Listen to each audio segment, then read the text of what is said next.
സമയം രാവിലെ 8:15. എന്നത്തെയും പോലെ ജോലിക്കായി വീട്ടിലേക്ക് എത്തിയതായിരുന്നു വീട്ടുജോലിക്കാരി രേവമ്മ. എന്നാൽ കണ്ടത് വീടിനുള്ളിൽ രക്തത്തിൽ കുളിച്ചു കിടക്കുന്ന 2 മൃതദേഹങ്ങൾ. കോട്ടയം നഗരത്തിലെ ഇന്ദ്രപ്രസ്ഥ ഓഡിറ്റോറിയത്തിന്റെ ഉടമ വിജയകുമാറും ഭാര്യ മീരയുമാണ് അതിക്രൂരമായി കൊല ചെയ്യപ്പെട്ടത്. വിജയകുമാറിന്റെയും മീരയുടെയും മൃതദേഹങ്ങൾ 2 മുറികളിലായിരുന്നു കണ്ടെത്തിയത്. മുഖം നമുക്ക് വല്ലാതെ പരിക്കാണ്.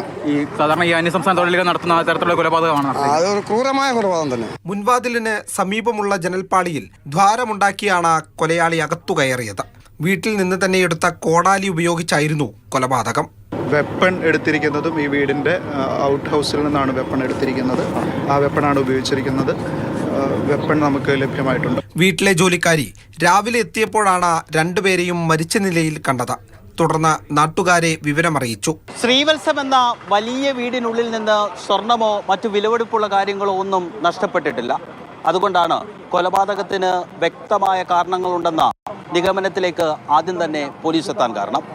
ഓഡിറ്റോറിയത്തിലെ മുൻ ജീവനക്കാരനായ അസം സ്വദേശി നേരത്തെ വിജയകുമാറിന്റെ ഫോൺ മോഷ്ടിച്ച് അതിൽ നിന്ന് പണം അപഹരിച്ചിരുന്നു.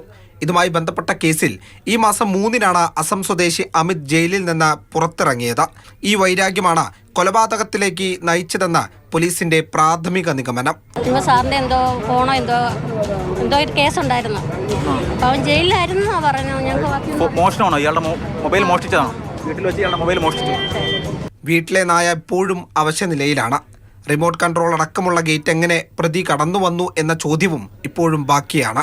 ഈ വീടിനെ കുറിച്ച് കൃത്യമായിട്ട് അറിയാവുന്ന ആളാണ് ഇതിന്റെ പിന്നിൽ നിന്നുള്ളതിന്റെ ഏറ്റവും വലിയ ഉദാഹരണമാണ്. വിജയകുമാറിന്റെ മകന്റെ ദുരൂഹ മരണത്തിൽ ഹൈക്കോടതി 1 മാസം മുൻപാണ് CBI അന്വേഷണത്തിന് ഉത്തരവിട്ടത്. 2017 ജൂൺ 3-നാണ് കോട്ടയം കാരിത്താസ് ആശുപത്രിക്ക് സമീപമുള്ള റെയിൽവേ ട്രാക്കിൽ മകൻ ഗൗതമിനെ മരിച്ച നിലയിൽ കണ്ടെത്തിയത്.